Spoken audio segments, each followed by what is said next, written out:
Welcome to Off Script with Rip. This is episode 2, and on this podcast, I'm talking with athletes, broadcasters, entertainers, really anyone across any industry.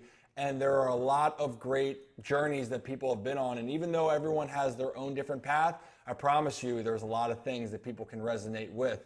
And for this episode, the guest is my friend Darius Jennings, who is a 7-year NFL veteran that just retired this past season. And Darius and I go way back. Darius is a Baltimore native, and we both have known each other since attending Gilman around 7 or 8 years old, all the way through high school. And Darius had all the accolades coming out of high school. He was the Maryland Gatorade Player of the Year. He was an All-American, one of the top prospects coming out of high school. And then he went to go and play his football at the University of Virginia. And it all sounds great, but Darius did have to grind. He earned everything and every opportunity that he had as he went on to his professional career. So I really cannot wait for you guys to listen to this. It is a great interview. There's great stories, and Darius gives some unbelievable perspective. So without further ado, welcome to episode 2 with Darius Jennings. What's going on, everyone? Back for another episode of Off Script with Rip with a good friend of mine, Darius Jennings. And Darius and I, again, using the Gilman connections early because you got to start with people that, one, that you know, but also you have good connections with. And Darius, thanks for coming on, man. Of course, bro. What's up with you? Trying to figure this out. Yeah. I had to have a drink to kind of calm my nerves and figure out what's going on. So cheers to you. Guy. Yeah, we kind of have a long history, too. You know, I've talked in the past having Gavin on and where it all starts. And it's funny. So with Gilman, a lot of people think about Gilman as a powerhouse with football, and that was in the area, the region. Gilman was good, and there was this whole talk about how much Gilman recruited for football. And for those who don't know about Darius, he was one of the best high school players I had ever seen, and one of the best to come out of Maryland. And the funny thing is that you were not a recruit to the Gilman School. I was not. You came, what, in second grade? Came in second grade. I wasn't even playing football when I first stepped on campus. It was kind of funny enough. So that's the funny. That's the hilarious thing. Yeah. That here you are, you come in, and there's this perception, and then you just go off to win. So you were Gatorade Player of the Year, or Maryland Player of the Year. Yep. And then how many titles you guys win while you were there? Won 2. I was Player of the Year, All-American, top 100 player in the country coming out of high school. But yeah, it goes back. I stepped on campus September of 2000 as a second grader. And I thought I was going to be a basketball guy, and then I stopped growing in 8th grade, and my skill sets kind of transitioned over the time period. But yeah, I didn't start playing football until the following year. So that's nuts. So wait, so when did everything kick in with football? When did it actually kick in that you were like, man, I'm probably when I was solid. When I was 12, I saw my skill set kind of transition to the field. I was still a decent basketball player, but I saw I was more dominant on the football field after 12. And then, at that moment, I remember I was like, all right, I'm making it to the league. And I had that mindset that I'm going to do any and everything I can to get there, right?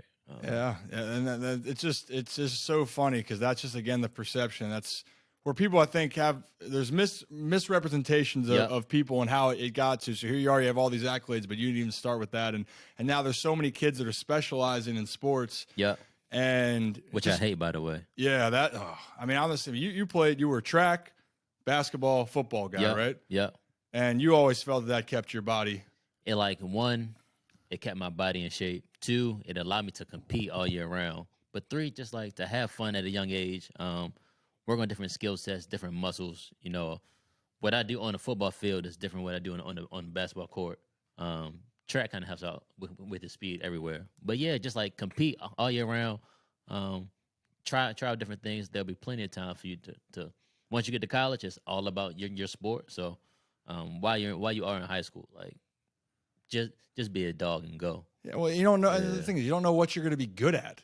You know, exactly, that's bro. The thing is for you. If you were going to come in and you thought that basketball was going to be your option, and then you hop into something else, that's the other point of doing all this. And I'm glad you brought that up again. Yeah. I've talked about it with a ton of people about the specialization thing, and we could talk about that for hours, but we'll move on from it. But I hope for whoever's listening, let your kids play other sports. For sure. Even if they don't want to, let them do it. It's great it's a mental release. It relaxes your body. Personally, track was the one thing, though, I will say. I mean, you've seen my running form. It's not pretty. Legs are out, running like a duck. I mean, I think you even told me when we played together with basketball, I would trip in the warm-up lines or some shit like that. Damn right. I've never seen that happen before. Actually, I have, but yeah, you would definitely stumble over your own 2 feet. Goofy, but I still will, humble brag. I will drop buckets on you then. So don't let me tripping over my feet bother you or fool you, I should say. But so the whole thing with the recruiting part, and this is where things have now transitioned. And you were a high recruit coming out of high school and all the accolades that we talked about.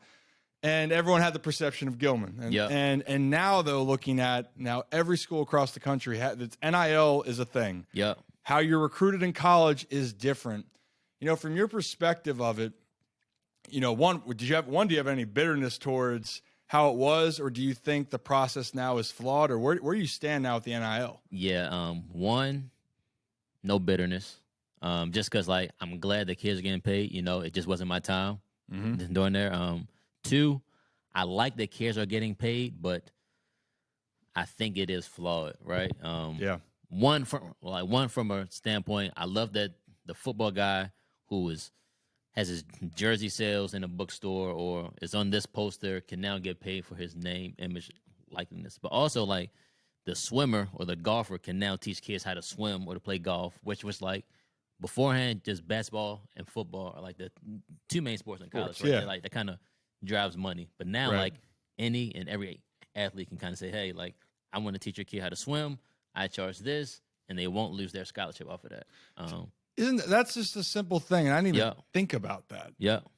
And that was actually a thing. The kids couldn't do that. Bro, there was a kid, a kicker, was putting trick shots on YouTube, doing all this stuff. The videos went viral. And I guess he was getting paid off of ads from that and lost his scholarship from that at one point. Wow. Just from doing something that he does for fun. The team and for fun, right? Yeah. But yeah, so from that standpoint, I like it. I don't like how it's the Wild Wild West. There needs to be some laws in place. I would love personally if it was okay, we'll give you 50% now, and then you have to put 50% away until you're 25 or something like that. Just because, if you're 18, 19 years old, giving a kid $100,000 is of course you're going to blow it. You're going to try to buy a new car. You're going to try to, Yeah, not everyone's going to have flashy. And even with, and everyone's coming from different situations. For sure. In some cases, maybe you really need the money. Your family really needs the money. And there's a lot of pressures, a lot of expectations of what to do with it. And you're young, and if you don't have the right representation too, you can blow through it really quickly. As we know, I mean, life moves on, and money doesn't last forever. It's just nuts to kind of think about where it's all going with college athletics. So that's what I just always. Do you think now with certain athletes or kids trying to go into college, do you think that, I don't know, that the perception has kind of changed? Or the perception of there are kids now that maybe are aspiring just to get to college to get an NIL, and maybe they lose sight of the full dream or the whole process. For you going through, you were grinding through your situation to get a scholarship, to go continue your education. And you had higher aspirations. Yeah. But money at that time wasn't an option. It wasn't on the table, especially if you wanted legally. Yeah. So what's your take on, do you think that, because I always look at some of these kids and it's awesome, but does it change their mindset where, some of the high prospects going into college I think some of them are even making more than guys that are actually made it to the professional levels. I was going to say, I don't know for sure, so don't quote me on this, but I feel like there are some. Yeah, I know, right? I feel like there are some guys who are high level D1 athletes. If they have the opportunity to make it to the pros, they might take a pay cut, which is kind of wild to think. But again, as a person who earned a scholarship, going to college, being the first one in my family to go to college, a little extra money definitely would have helped. And sometimes college football or college sports is the ceiling of these athletes. So for them to get paid there, I do like it, but it's just so wild and how it's handled right now. And it's always harder to have everything on the table and then try to take it away. I wish they had more rules in place, guidance in place, and then eased up on those a little bit as things kind of evolve. Yeah, the parameters, the time. regulations. Man. It's like it's The cat is out the bag. Yeah, it's a trial and error, but you're learning as you go. And then, like, we'll not do this. But it's ironic, right? With just to your points before, it's now the wild, wild west in the sense. But before, for the smallest infractions for kids taking money or families taking money, you know, it was so frowned upon, and so the whole NCAA as a whole, it's messy, it's tough. It is. You know, so for you though, with your journey of getting into college, I mean, you chose UVA, and I think, correct me if I'm wrong with this, but at the time when you were looking at schools, it was UVA, Wake Forest, Ohio State, and was those the main three? Those were my top three. Okay, so you know, it's still there. The memory's still there. Yeah, 10 plus years later, and at Wake Forest, the person that was recruiting you was James Franklin. So, James Franklin was at Maryland. Okay, Maryland. That's okay. Maryland was that fourth. At the time, Ralph Friedgen was still the head coach. Franklin was the OC, and he was supposed to take over to be like the next guy. And Maryland was pretty high on my list at the time. Yeah. And I remember we were playing basketball at Friends. Fighting Quakers. Quakers. Shout out the Fighting Quakers. And Franklin came to the game. And, like, I'm seeing him go in and out the gym taking phone calls while I'm playing. And, like, I'm like, that's kind of different. And then, like, 2 weeks later, it's announced that he's going to be the head coach at Vanderbilt. So he was really getting the job, like right when he was watching you play in the gym at Friends in the wintertime. Because when coaches come to watch you, I mean, yes, business comes up, but I know they get busy, but they're there to focus on you for sure. That's crazy. For that sure, you were noticing that. Yeah, so he gets the job at Vanderbilt, which kind of like stopped my recruitment with Maryland at the time. But yeah, so Virginia, Wake Forest, Ohio State. Virginia recruited me as a receiver. Wake Forest recruited me as a quarterback. Ohio State wanted me as a cornerback.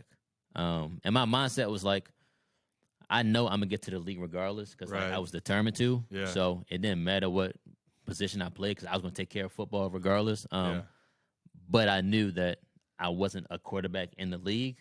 So I wanted to make the switch now. I played quarterback in high school. Yeah, I was about to say your offensive skills at the quarterback and what you did at Gilman, it speaks for itself, the records, the stats. But obviously you're saying though the athlete, right? Yeah. That the athlete they're trying to project of what you can do better. And for you were looking at more of the wide receiver. Yep. Either receiver or corner. Hindsight, I probably should have played corner because like I think my career might have lasted longer. Receivers, they feel like we're like a dime a dozen. They feel like they can get a guy off the street, do 70% of what you do, and he's cheaper, and they'll hire him and fire you, right? It's like a big door. Well, that was a cycle. And I want to get more into that down the road because that's the whole process and the business of it. And you know what's funny? We're talking about you're talking about playing cornerback. Even watching now, us playing pickup basketball and hanging out and watching. You are very good defensively, and you're very quick reacting, and I'm very happy when you don't guard me because our agility levels are even though we're both done now, it's the agility levels are there's a big difference. You got the height though. Yeah, I got the height. I'll rock a little fadeaway on you and hit some shots, but I'm not winning a race against you. I'm not beating you to a spot, that's for sure. You damn right. Thanks, man. So with UVA, then you chose UVA. Yeah. And obviously, great school, great experience. Overall, I think you had a great experience. The only thing that was hard is the injuries. Yeah. You know, kind of walk me through. I mean, I know you had, and you even had injuries going back to high school. But I mean, I did. As you're moving forward, just walk through all the ones that you had. Why not? Yeah. It's crazy. I came to Virginia as a high school All-American top 100 guy, and then by the time I left, like, I was an undrafted free agent tryout guy trying to make it to the league. And like I had a solid career, was changing from being a QB to a receiver. But then the injuries, like I have a stress fracture in my back to this day.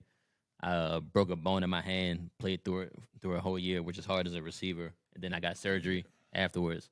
I felt like knee problems, concussions. But you know, just like that mindset of look, I'm gonna give it my all. I'm a dog. I know what I can do. I'm making it to the league regardless. Kind of helped me push through adversity with that. And I knew I wasn't a tryout guy. I knew my talent was that, but like what I produced on the field and my film showed that. So when I had the opportunity, I was like, look, bro, like this is your last chance. I got to Cleveland as an undrafted guy. Like 7 rounds went through the draft, didn't get drafted. Typically, they like sign some free agents. They didn't even do that. This is 2015, right? 2015. They like the Browns called and said, "Hey, you could try out for an opportunity," and there were 50 of us trying out for 8 contracts. Yeah. And I'll never forget, I was number 9 out of 12 receivers. They were trying to bury me on the depth chart, and like what I did was I learned all 3 spots on the field.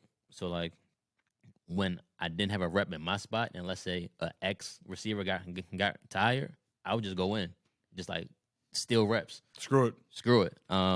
Which allowed me to get more film in that 2-day span, which allowed the coaches to see I can learn the entire playbook, which ultimately gave me that opportunity and led to 7 years in the league.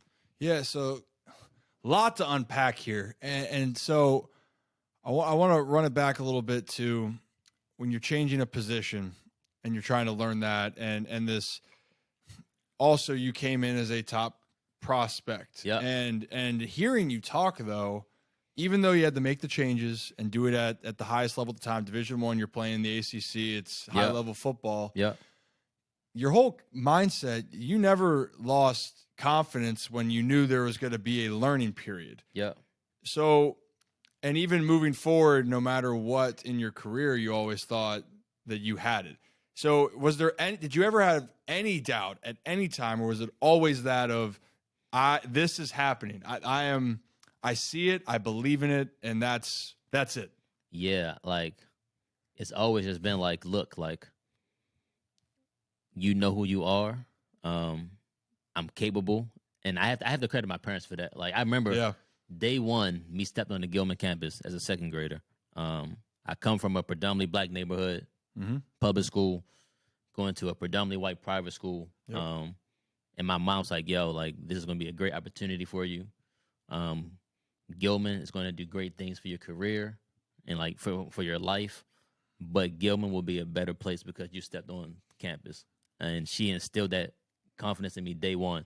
And it, like, just stuck with me. Like, I always thought, like, I feel like when I walk in the room, I'm the best guy. Whether it's on the field, whether it's in the office. I have that mindset where I'm gonna make it happen. Like I'm gonna get shit done. You belong. Exactly. You are right where you're supposed to be. 1,000%. And like just me switching from QB to receiver was just a blip in it. Like it's like one hurdle I gotta climb. I'm ready for the challenge. I'm gonna attack it. Every day is an opportunity. We get a choice to make it great on purpose. So like I try to live by that, and it was just like, look, like I'm going to the league. You're not gonna stop me. Like whether it was injuries, whether it was coaching changes, whether anything. Like I'm gonna do what I have to do to get there, and I could be just a dumb guy with blind faith, but it hasn't failed me yet. No, so, it hasn't. But you know the other thing is when I'm hearing all this is you're not making excuses. There's no excuses for all the shit you had to deal with. For sure. No matter what happens, you were injured a lot. Yep. So what? You have to change positions. So what? Coaching changes. So what? And I think all of us, it's easy to play the oh woe is me victim card. And look, like I'd like to sit here and say that I handled myself exactly like you, but I didn't. I definitely had moments where I felt sorry for myself. And looking back, I hated it. I hated that feeling. And for you, though, credit to your parents. But I mean, in life, like shit's gonna knock you down. But what can you do? Yeah. And so it seems like that was kind of your motto: is hey, what can you? This is what's happening, but this doesn't change my plan. You have higher aspirations. For sure. So, what was just a little technical thing with wide receiver though? What was the one thing you were trying to figure things out? Like, what was a hard thing for you to pick up? Yeah, I was already a good athlete. Yeah. Being a quarterback in high school allowed me to see the entirety of the field, which kind of helped that transition some.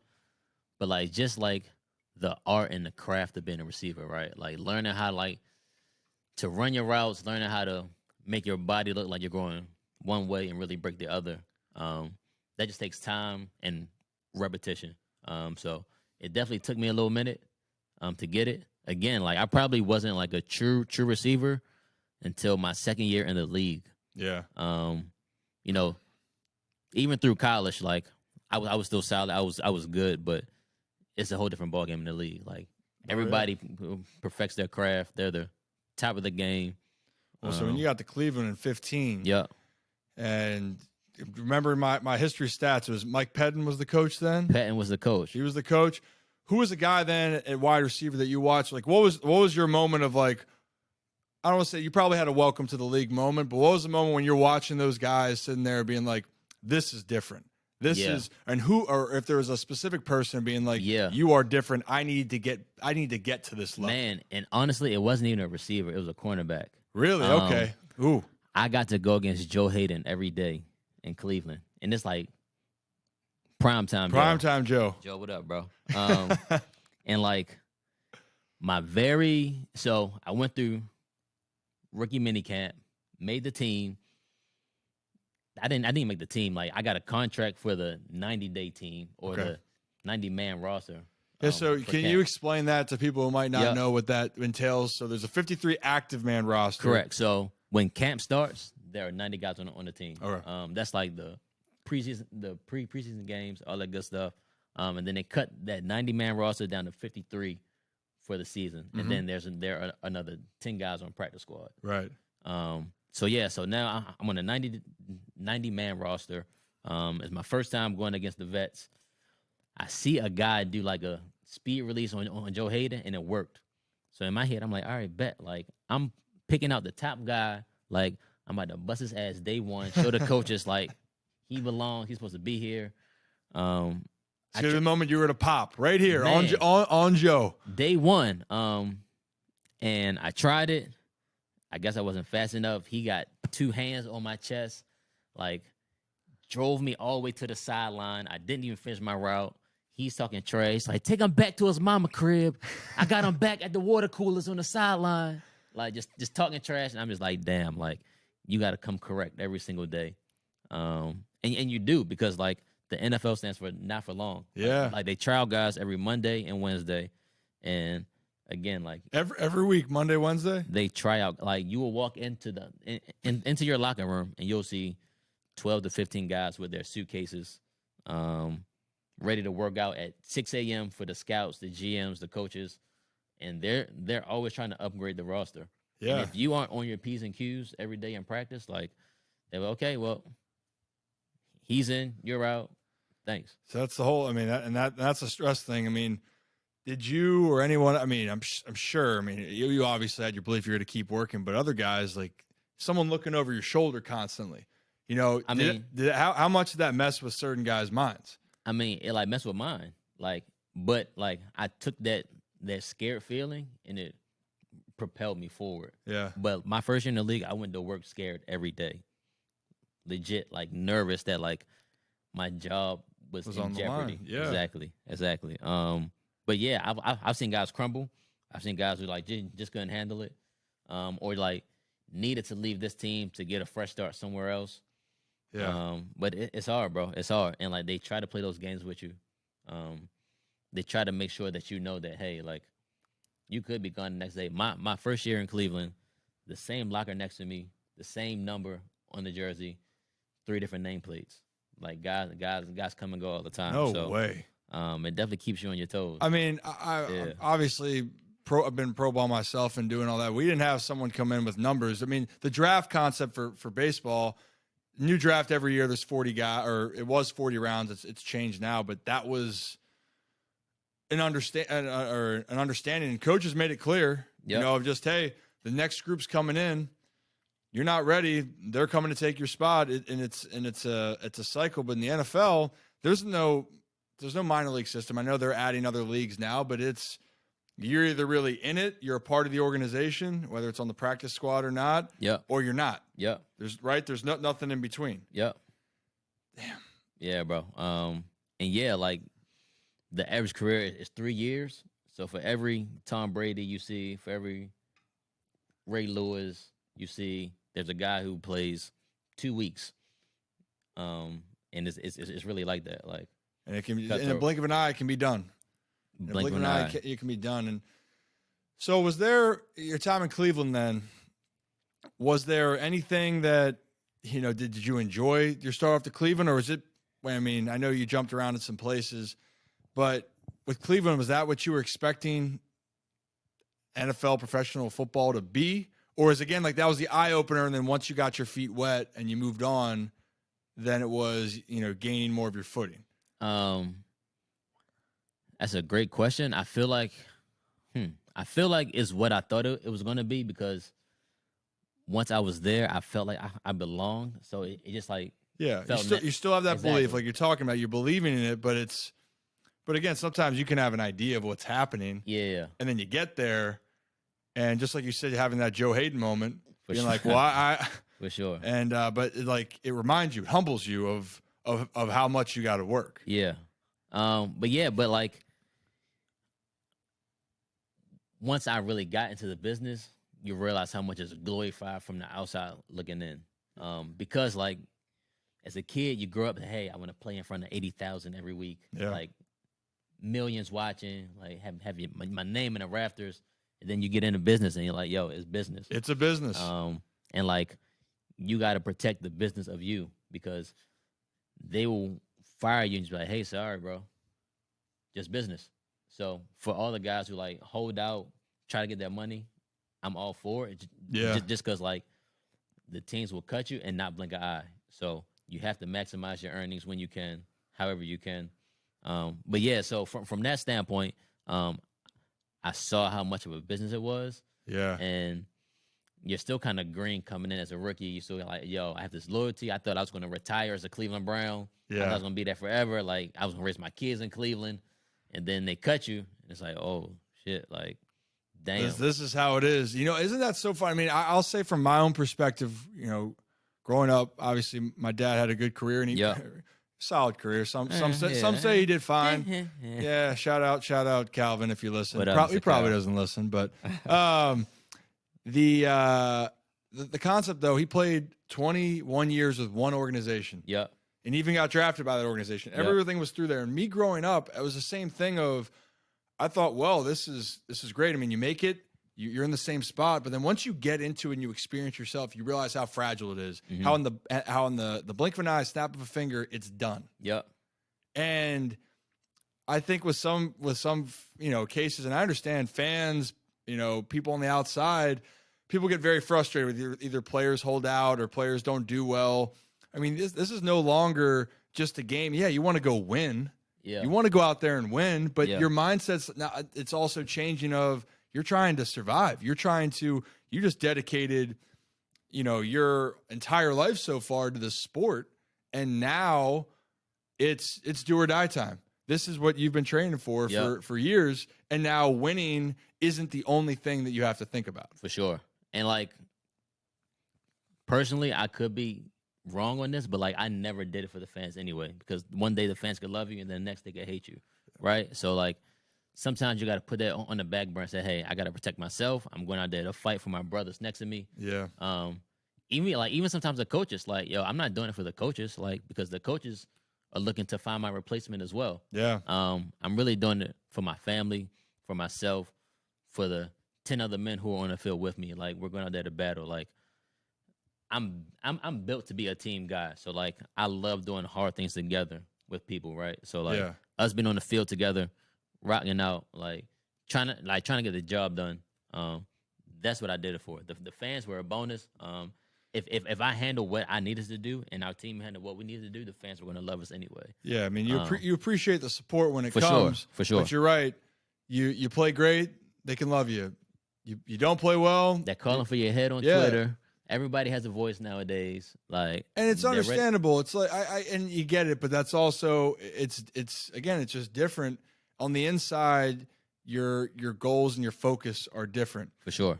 And that's where this whole cycle is so weird. And that's the thing is, sports is an entertainment, but it is a business. And I can't even stress that enough about just how the shit is so real in there. And I know Yep. that people have also an idea of, well, I don't feel bad for certain athletes that are getting paid, a lot of money. Well, it is a sport that people love to watch. Yep. It is it's the most popular sport in the country. But also, too, it's like with anything, if you put the time in and devotion, there's sacrifices. And regardless of what you're getting paid, I mean, you've sacrificed. So you said you started football when you were 12 years old, right? I started when I was 9. But like really it took But, off, like, when you I were was 12. Yep.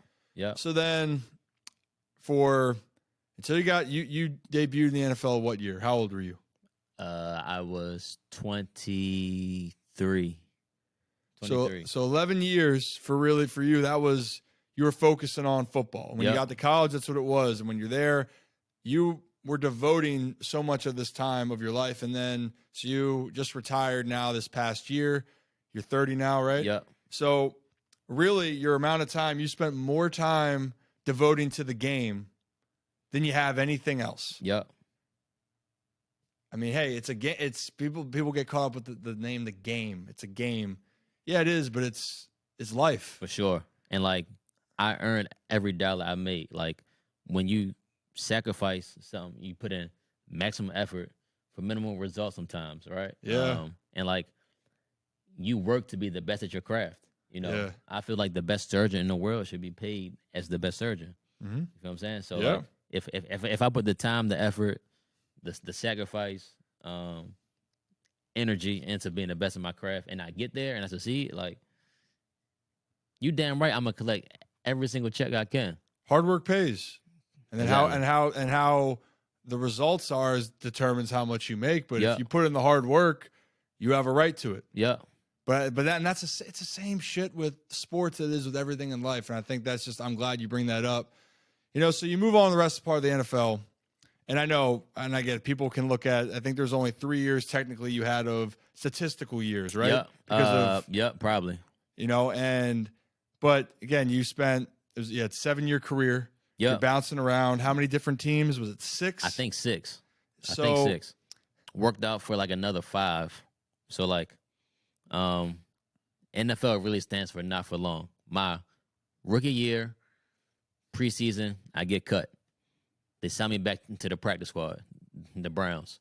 I'm on the Browns P squad first 12 weeks, played the last 5, and like I balled the last 5. Like I led the team in like catches, yards. Thought I was set up for success in year 2. Yeah. And then they fired the whole coaching staff.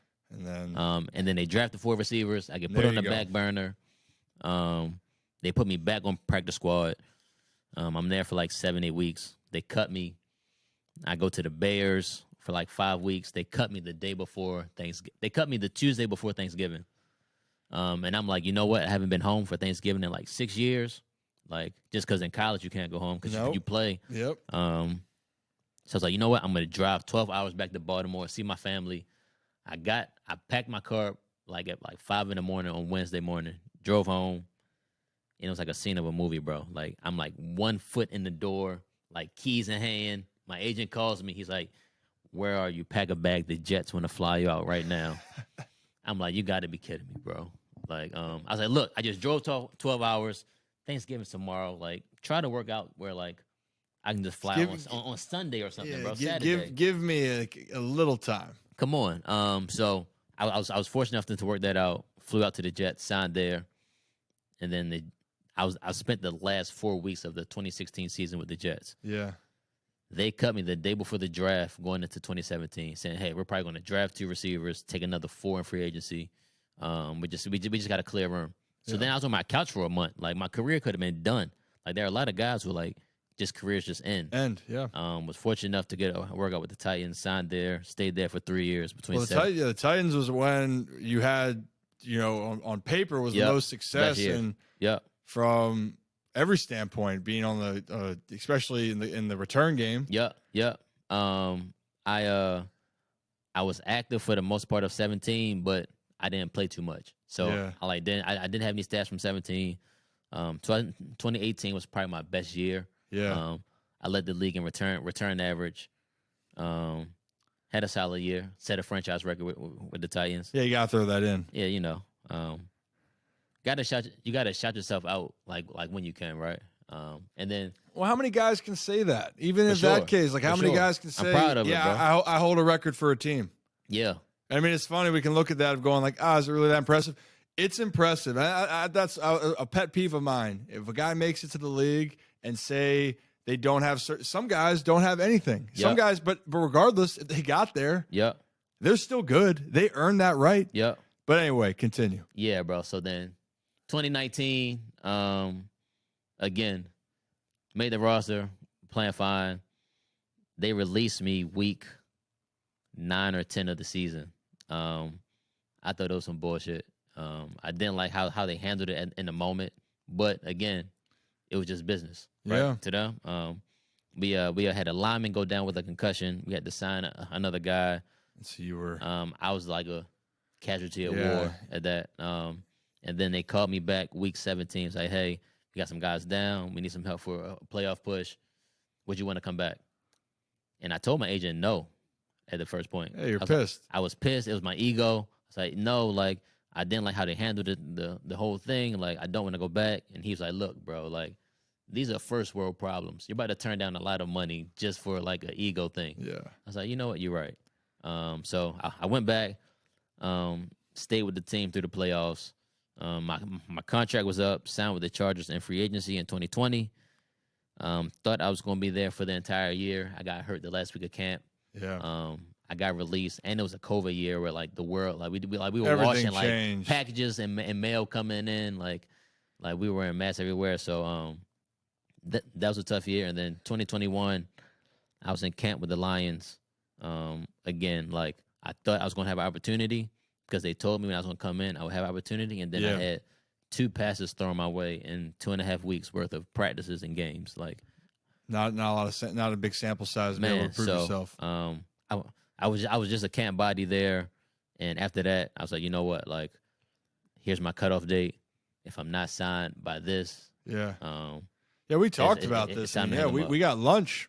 yeah, You know, I just retired, and you hit me up. We were at lunch, and you're running it through. yeah, And I mean, you get to a point, right, of you have to make a decision, yeah, and you put so much time and effort into it. You know, I just wanted to circle back on the experience, the business side of it you're just talking about, where you feel like people can handle things or it can rub you the wrong way, but you have to try to keep a level head because certain things, not every organization is going to handle things right. yeah. You know, were there certain, I'll just ask you this, were there certain organizations that you thought that you appreciated, even if you didn't like the news, that they handled it well? Because let's just face it, this business can be just brutal. Yeah. The shit can just suck because some people really just look at it, we'll cut ties, thank you, see ya. In other cases, you can feel that the organization cares. Yeah. But they still have to do what they have to do. I mean, did you have a couple of those experiences? Yeah, you know, it's funny enough, the best organization I played with was still the Titans. Yeah. That was like that one blip at the end. But Yeah. besides that, like top to bottom, they weren't the greatest, but they were probably like the most thorough throughout the 6 teams that I played for. Like I got along with the GM for the most part. Yeah. The coaches come and go, but like it was always cool. We had a great group. We had a great group in the locker room. Whether you were the starter or the last guy on P squad, like we all got along. You know, we treated everyone the same. We actually care. We care for each other, right? Like, Yeah. which allows us to play better on the field. And it showed. It showed with the Titans, especially. You're 19. You guys came into Baltimore, and Yeah, that whole situation. Which I mean, we've talked off air with this, but I mean, coming back to play Baltimore in your home city, and yeah. I mean that whole experience. You know, how did you feel about it? It was crazy, bro. Like I had blood, like family members rooting against me. Hey, you know, teams run deep in certain cities, man. Like I was once a diehard Ravens fan as well. You know what I'm saying? So I understand it. But You get it. once they weren't paying my car note, it's like, okay, like I'm all in on the Titans, right? But yeah, it was a great experience. The atmosphere was electric. Like that night was crazy. And I really think it hurt Baltimore that year that they had the first round bye. they hadn't played the week before. Like sometimes when you're too stagnant, have too much time off. Oh yeah, it's it too kinda much, hurts and you, right? you guys are coming in hot. Exactly. We had just beaten the Patriots with Tom Brady's last game in New England. Yeah. Okay, first off, how could I forget about that? What was that like being up in Foxborough for the end of that? Bro, that was a great game too. The fans were packed for it. It's kind of funny because the head coach of the Titans at the time, or he still is, Vrabel Yeah. and Brady are boys. Yeah. So like, and Vrabel played for the Patriots in his career. So like, it was always like an extra like emphasis in the meeting rooms that we was like, yo, like They made it known, we gotta beat him. You know, he tried to not make it seem so, but you can feel it. everyone's buttholes are just a little tighter. Like Everyone's tightening up a little bit. it's more intense. You feel what I'm saying? It's like, all right, bro, like it's just another game. Let's relax. But yeah, that was pretty cool too, though. Yeah. So pretty cool. Tom's last game in New England. Yeah. You're there for it, and you come to Baltimore, and you know, you were saying about some of the big shit talkers. If I'm not mistaken, you said Marcus Peters likes to talk a lot of shit. Man, crazy. One of the top 5 shit talkers I've come across in the league. Yeah, it's like first time I'm like lined up against him in the game. Like we're on the right side. It's like a run play to the left. Yeah. We're completely out the picture, right? I'm blocking him. The whistle blows. He just turns to me. He's like, "Man, you a," and like I'm not like I try not to curse, like, but like I'm very intense on the football field, and like it like a switch just turns up. I'm like, man, he like you too, like, and we just gonna add it. But like I love the intensity, like Yeah, you're on the field. I mean, you feel what I'm saying? And like, yeah. I mean, I know we're talking about right now, and I mean, I'm gonna bleep this all out, but yeah, it's a part of it. real talk. I mean, it comes out of you. It's a competitor. You're going to challenge me. And like I grew up that way. Like you got to challenge people, and he was definitely testing me, but he forgot I was from Baltimore, so like it wasn't going to phase me. But yeah, but like it was a great game, great atmosphere. Yeah, you guys silenced it pretty quickly. By the second quarter, it got a little. It did. It died. Which was beautiful. Yeah, I mean, for you, yeah, it's got to be. Especially because I had family like rooting against me, but still asking me for tickets. And I'm like, no way in hell am I paying for you to come to this game and you have on a Ravens jersey. Like, if you're going to support the Titans, I'll pay for it. Yeah. If you want to come as a Ravens fan, like, I will be the resource to get you the ticket, but you got to come out your pocket with some bread for it. Like, ain't no way. Like, it's the playoffs here. I know we're family, but you show some support if I'm gonna pull out for you. Damn. For sure. That's tough. That's tough. And then, so you had a chance in that game though for a touchdown, right? Yeah, I did against Marcus Peters. Like we had set the whole play up. We had schemed it up. The OC was like, "Look, like you're going back to your hometown." So like, they understood that. They understood the meaning sure. of you coming back home and scoring in Baltimore. For sure, and it was similar to a play that we ran like 5 weeks before. Yeah. Right. And we knew that Baltimore had the film. We knew that they thought that we were going to run a certain play. She said, "Okay, we're going to like act like we're doing this like one play. Yeah. Draw it up. You're gonna be wide open." And I wasn't wide open. But again, I still should have had the pass. Like I had the opportunity to score a touchdown in the playoffs against Baltimore. If you ask me, Marcus Peters grabbed my arm early. I would have thrown the flag. The refs didn't, and it fell to the ground. But again, like I should have had it. Like there's no excuse in the league. Like if the ball touches your hands, like you gotta have it. You gotta grab. You got to.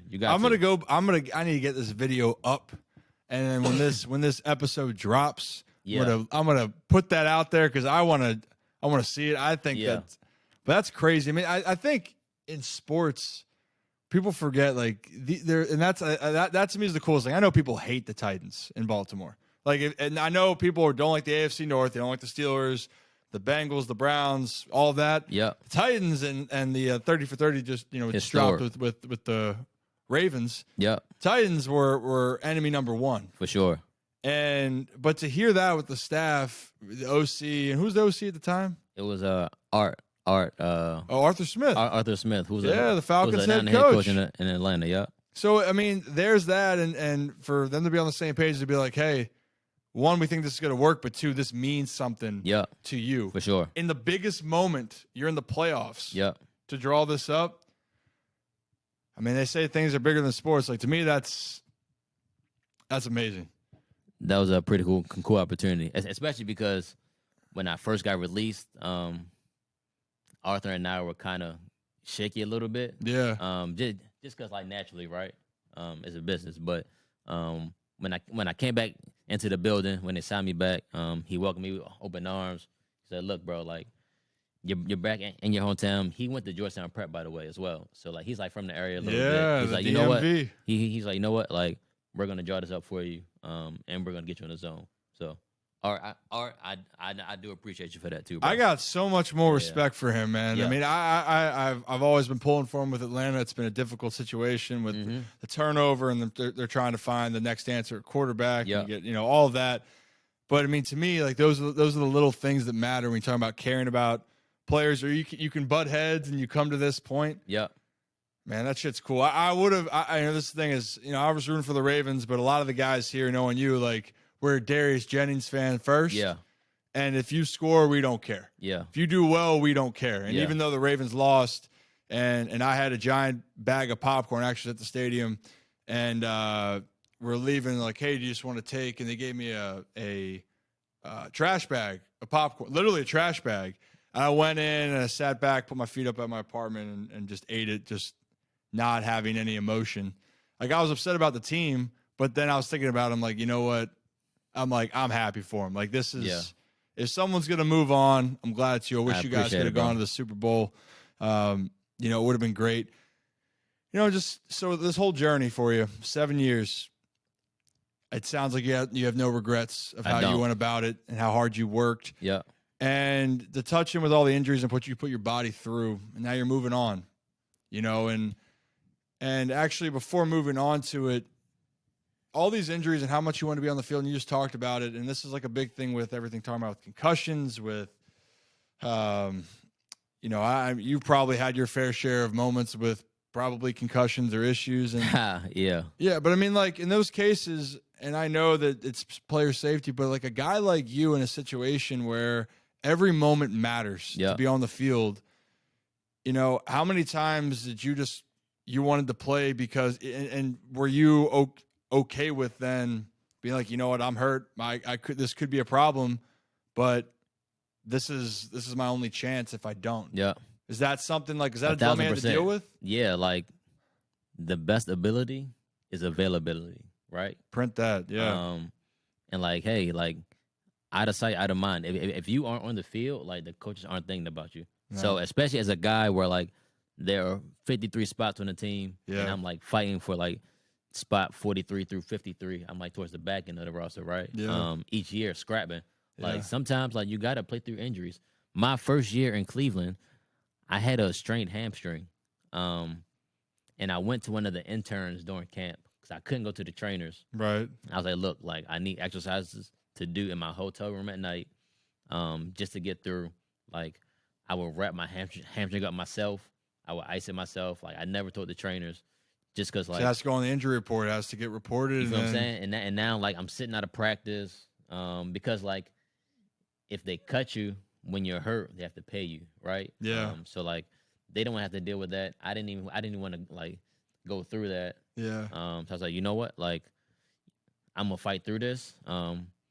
My body is feeling it now to this day, but, like, I wouldn't have changed anything because, like, I love the game. I had that drive, that passion for it. Like, I wanted to be out there. I'm a competitor at nature. Yeah. So, like, it's like, look, like, I'm gonna do anything I need to be out there. I'm not gonna let this knee injury, hand injury, back injury, whatever stop me.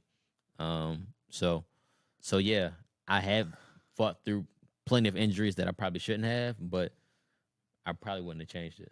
Hey, I mean, you did it. That's the thing is, like, you did it knowing.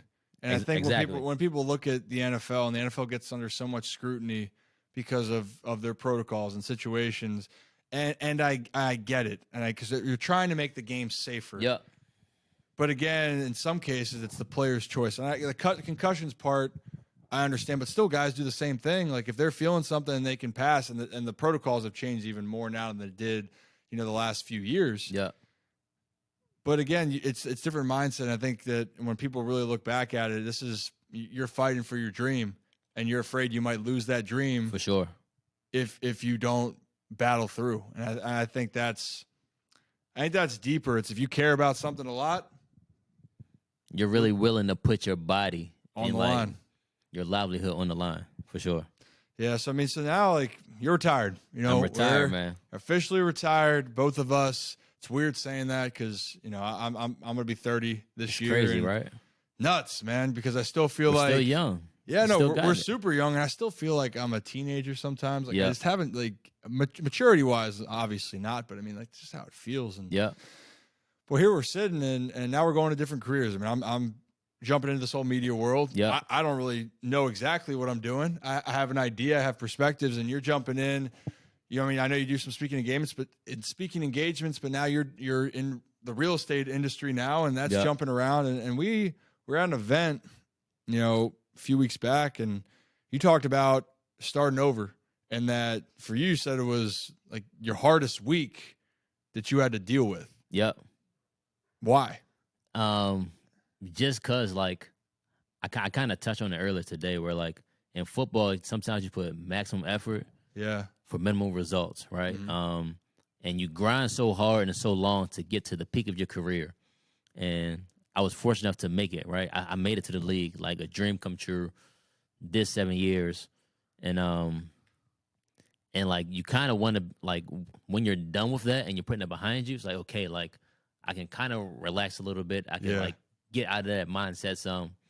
But now, like, I'm starting career number 2, and I'm at the bottom of the totem pole in an industry where I don't know anything about it. The majority of the people don't look like me, and it's just like, you have to grind. You have to have that same mindset, which I kind of do like, because when I'm not playing football, I'm kind of in this, like, limbo area. Yeah. Like, I'm so routine and, like, scheduled where, like, football kept me on that pathway, right? So now, like, I like that I can channel that energy into something else, but it's just different because, like, I get frustrated because I can't pick it up quickly. Like, I'm used to knowing what cover 3 looks like the back of my hand. And now, like, they're talking about cap rates, valuations for this apartment building, interest rates, all this other stuff, the Fed, and I'm right just over like, your head. Damn, like, I'm really starting again at ground zero, and I just have to give grace to myself, just to be like, look, like, you're not at the top of your game how you were just coming off your high, right? You gotta understand. Look, it's gonna be a growing curve, right?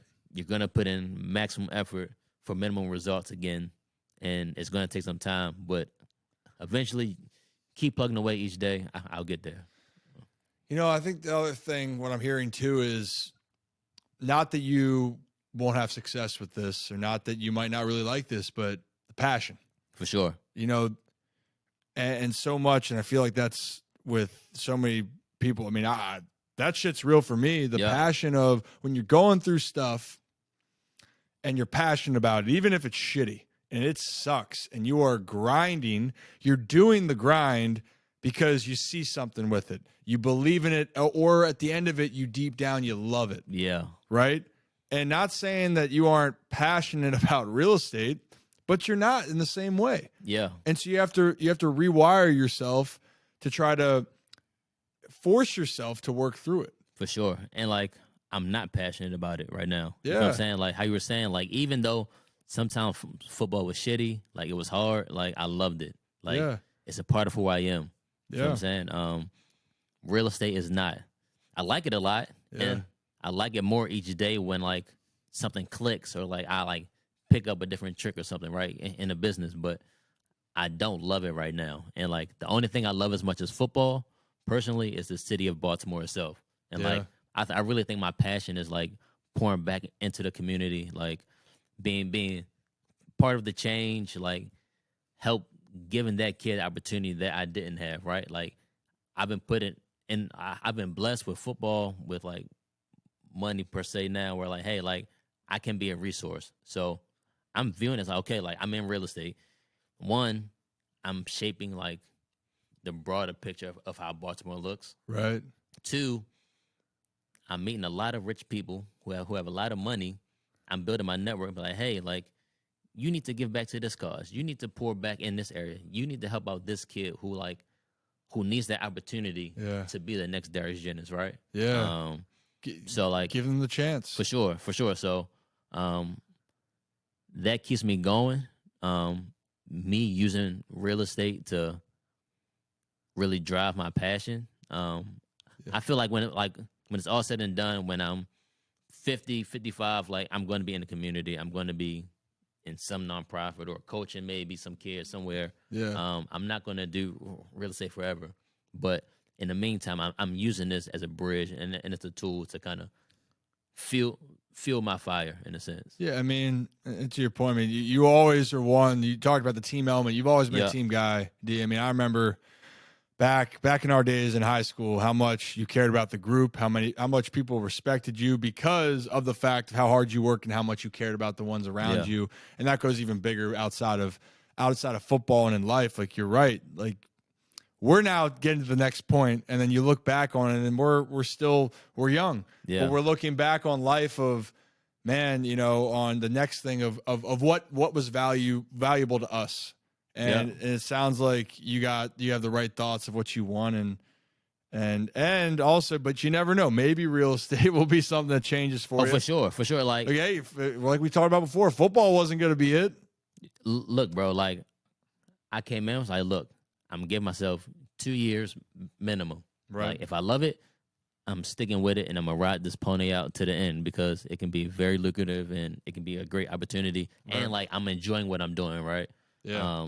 If I don't, I can always pivot. Yeah. But knowing me, I feel like I'm going to be in it for, like, a little while. So. Yeah, and you never know what's going to lead. We'll see how this thing goes. Yeah, you got time, You know. and we'll check back in. I'm sure it's going to be the last time that we'll be talking. There you go. Let's go to quick hitters before we wrap up here and call it a day. Yep. So, quick thing with every athletes we talk about with baseball. I got a lot of superstitions, and depending on what was working that day, or for that week, however long I had a hitting streak, depending on what I'd wear, how I'd put my uniform on, what music, you name it. Did you have any superstition when you played that you had to do each time? Yes. And it varied at, like, each level. I remember in high school, we were the Gilman Greyhounds, and, like, each game day, I had to wear blue draws and a gray beater because those were our colors. Is the colors? It was color based. Okay. Yeah. When I got to college, I had to listen to the same music each day. Like, I listened to Lil Wayne Go DJ before every game, and, like, that carried through the league too. It started in high school, and it carried through college and the league. Fire song, and Fire I don't know song. why I didn't think about also Go DJ. Yeah. I mean, it makes sense. I don't know why I'm thinking of that now. It started a little bit in high school, like a few. That's what I thought. A few times the crowd, like, if I was Go score, DJ. yeah. And then in the league, I had to drink apple juice for every game. I did that. That's like my drink of choice. Okay. I'm a water guy. Like, I drink, like, strictly water, alcohol. Yeah, you gotta have a drink. We're having a little drink right now. Obviously, you gotta treat yourself. Yeah. Apple juice, and I can never eat too much, like, pregame. I always just got, like, a salad, like a small piece of chicken and fruit, and then that was it. That was it. I love that at each level, though, you had something different. Yeah. That's awesome. I don't think I can even think back to what I did in high school, to be honest. And I would always take a nap at halftime. When? I would close my eyes. Every game? Yeah. Or every level? Yes, because, like, I'm such an emotional person that, like, I would get so high that I would be drained at halftime. So, like, I would need, like, that reset, that recharge. I would just close my eyes, put it on my shoulder pad, just for, like, I put a towel over my face for 2, 3, 5 minutes just to, like, regroup, and then I would go out. So if you had to go in, you have a meeting at all, then it'd be like, okay, now you'll be back out in X amount of, like, whatever the time's got to be. Yep. And you take your nap. Yep. That is every game. I can't say I've heard that one at halftime, but I love that. Hey, know yourself. That's the big thing. Know thyself. Yeah. Know thyself. All right. Food you can eat at any time. Ooh. Crab cakes. Oh yeah, you know what? That's Crab cakes or seafood salad. I like that. I Yeah. like that. I'm glad the Maryland thing to start with Yeah. crab cakes is right on. Yeah. I'm a big seafood guy myself, so I think we're in agreement on that. That reminds me, I haven't had a good crab cake Man. in a while. So we're gonna have to. And I love a good steak. Who doesn't like a good steak? Medium, bone-in ribeye. Can't beat it. Oh, maybe that's what we're gonna have. Can't beat it. Yeah, Jamie might have to cook that for us. Damn Come on, right, she Jamie. cooks Hey, I need that. So that's what I'm saying. She loves cooking and she cooks a great steak. So Yeah. that might be the next thing on Okay. the list. All right, what are we running through? All right, city you enjoyed living in the most while you played. Well, they call Nashville Nash Vegas. Hey, yes, That was they nice. do. Chicago was like pretty nice too. Yeah.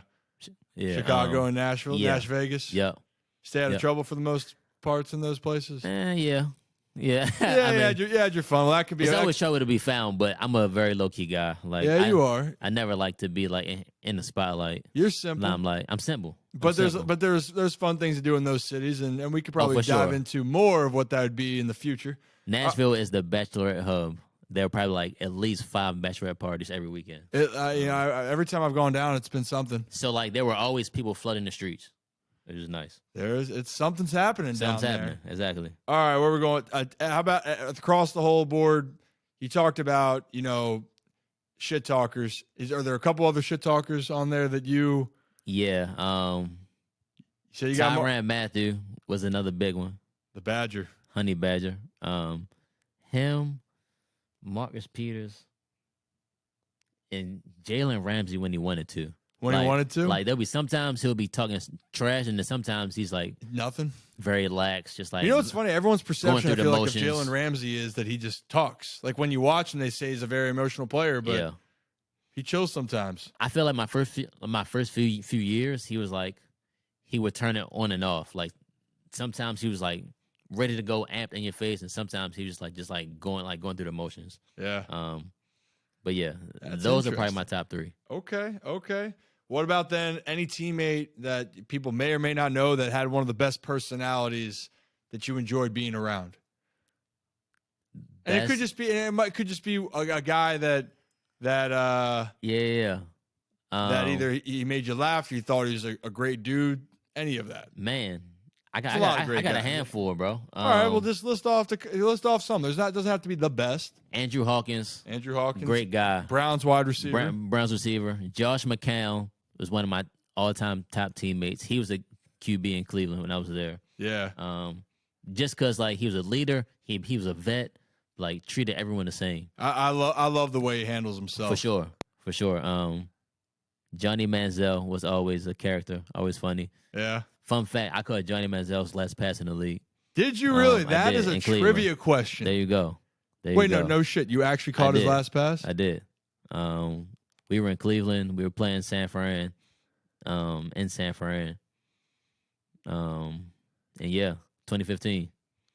All right, I'm gonna create. So that's a great thing. And, of beauty and of the all only this. reason I know that because I caught the pass and time expired, and then he hadn't played another game in the league since then. So he he played in Canada, played in some other. Right, but leagues, his last professional game in the NFL. Yep. Darius Jennings was on the other end of it. There you go. What was the completion? How long? It was probably like 12 to 15 yards. I was in the slot, and we were trying to go down to score. So he probably shouldn't have thrown the ball to me because I'm like fighting to get out of bounds from like the hash marks. Yeah. But yeah. Yeah, so him, Johnny, Brandon Marshall, I got to play with him with the Jets. Yeah. Great dude. Like he had somewhat of a bad rap at one point, but Yeah.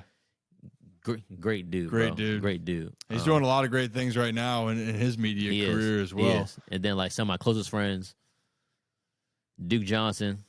I played with Duke in Cleveland. Tajay Sharp. All the receivers who were In Tennessee. in Tennessee with me. We're like very close. Him, Corey Davis, AJ Brown, Cam Basson, Khalif Raymond, Adam Humphries. Like the list goes on. And then Marcus Mariota. He's my QB in Nashville, and solid dude. Solid Like, dude. Yeah, I feel like a lot of people got a lot of Great good dude, things bro. to say about Like, him. Great dude. Love him to this day.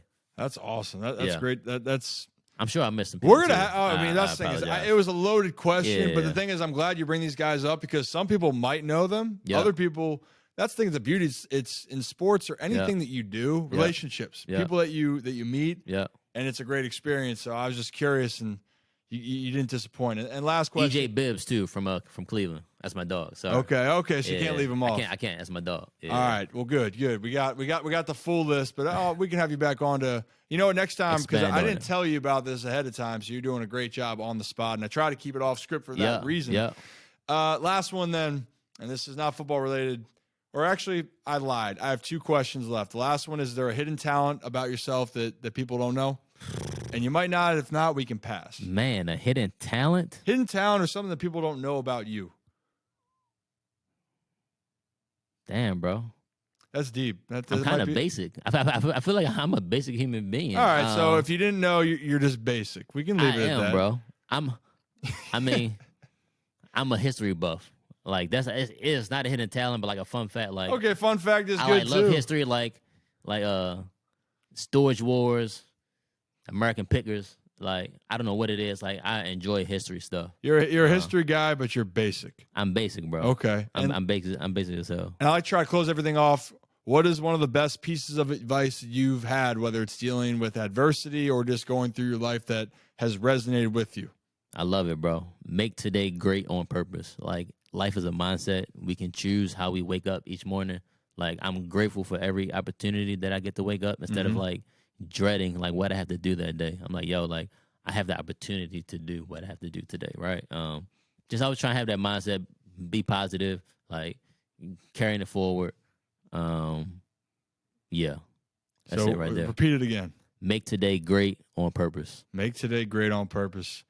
That sounds good to me because hey, life it's a new day, it's a new It is. chapter each one, and you never know. Life's fragile, right? It is, bro. Try to take advantage For of sure. it.